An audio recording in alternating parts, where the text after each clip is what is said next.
కృష్ణా జిల్లా లింగాలలో ఉద్రిక్తత చోటు చేసుకుంది. చేపల చెరువు తవ్వకాలను గ్రామస్తులు అడ్డుకున్నారు. దీంతో భూ యజమానులకు గ్రామస్తులకు మధ్య తీవ్ర వాగ్వాదం చోటు చేసుకుంది. చెరువులు తవ్వడం వల్ల అనేక అనర్థాలు వస్తున్నాయని, నీటి కాలుష్యం పెరిగిపోతుందని ఆవేదన వ్యక్తం చేశారు. చెరువు తవ్వితే వరదలు వస్తే ఊరు మునిగిపోతుందని ఆరోపించారు. అధికారులు వెంటనే స్పందించి చేపల చెరువుల తవ్వకాలను నిలిపివేయాలని, లేదంటే పోరాటం ఉధృతం చేస్తామని హెచ్చరించారు.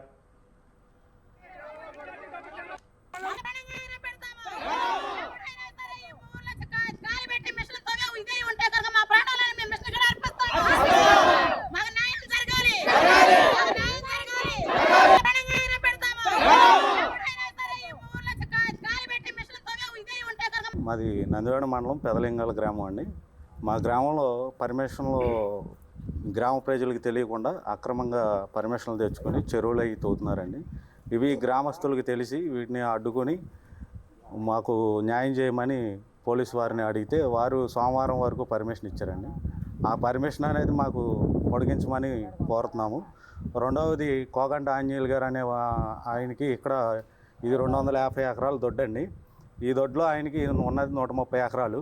చిన్న సన్నకారు రైతుల్ని బెదిరించి తక్కువ రేటుకి పొలాలు అమ్మమని ఫోర్స్ చేసి సొంతంగా ఆయనకు ఉన్న పొలం ఒక 22 ఎకరాలు ల్యాండ్ తీసుకుని దానికి పర్మిషన్లు తెచ్చుకుని దాన్ని ముందుగా చెరువు చేసి మిగిలిన సన్నకారు చిన్నకారు రైతులందరినీ భయపెట్టి తక్కువ రేటుకి, ఇప్పుడు ఎకరం మార్కెట్ వాల్యూ 30 లక్షలు ఉందండి, దీన్ని 18 లక్షలకి దారుణంగా అడిగి రైతుల్ని బెదిరిస్తడం, కౌలు చేసుకునే రైతుల్ని చేసుకోనియకుండా కౌలుకి ఇవ్వకుండా పండే భూముల్ని నాశనం చేయడం, డ్రింకింగ్ వాటర్కి గ్రామానికి ఇబ్బంది కలిగించడం, అన్ని విధాలుగా ఇబ్బంది కలిగిస్తున్నారండి.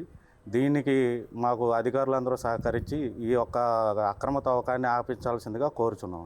ఈ సమస్య అనేది కొన్ని రోజుల నుంచి ఉంది, కొన్ని సంవత్సరాల నుంచి ఉంది, ఆపుకుంటూ వచ్చాము. ఇది మాకు తెలియకుండా ఆటోమేటిక్గా క్రొక్లను తీసుకొచ్చేసి తవ్వించడానికి ట్రై చేస్తున్నారు. మా గ్రామస్తులందరం కలిసి ఈ సమస్యని మేము పరిష్కరించుకోవడానికి మీడియా ముందు వచ్చాము. మాకు తగిన చర్యలు చేపట్టి మంచి సత్కారాన్ని అందించాలని నేను కోరుకుంటున్నాను. తూర్పు పక్క అయినటువంటి చెరువుల వల్ల ఇప్పటికే చిన్న చిన్న వరదలు వచ్చినా కానీ మా ఇళ్లలోకి నీరు వచ్చేసేసేసి కనీసం మా గుడిసెలు నిండిపోయి మేము బయటికి వెళ్ళిపోయే పరిస్థితి.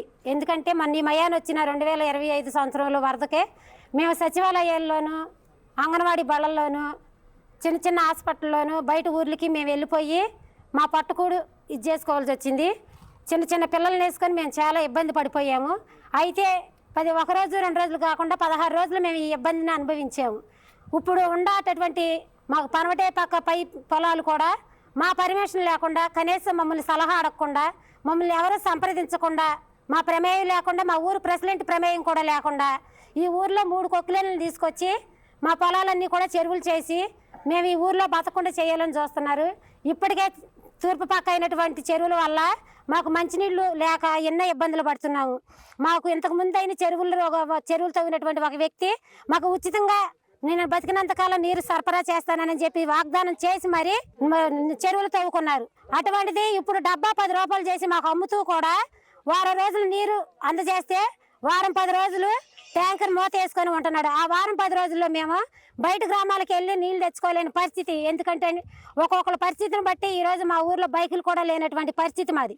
అటువంటి పరిస్థితుల్లో మంచినీళ్ళు తెచ్చుకోవడానికి ఈ లేక కాలువలో నీళ్లు తీసుకెళ్ళి మేము కాసుకొని వడపోసుకొని తాగుతున్నాం. ఇప్పటికే ఈ పనవటే పక్క చెరువులు కూడా మాకు చెరువులు అయిపోతే, పొలాలు కూడా చెరువులు అయిపోతే కనీసం మా ఊరు మునిగిపోయి మేము బతుకు తెరువు కూడా లేకుండా రేపటి రోజున చిన్న చిన్న పిల్లలు వేసుకొని బయటికి వెళ్ళి బతకాల్సిన పరిస్థితి. ఇప్పటికే మా చుట్టుపక్కల ఊర్లన్నీ చెరువులు అయిపోయి మా ఊరు వచ్చి వ్యవసాయం పనులు చేసుకొని బతుకుతున్నారు. అటువంటి పరిస్థితుల్లో ఈ ఊరు కూడా చెరువులు చేస్తే మేము బయటికి వెళ్ళి ఎట్టా బతకాలి? మాది నందివాడ మండలం పెదలింగ.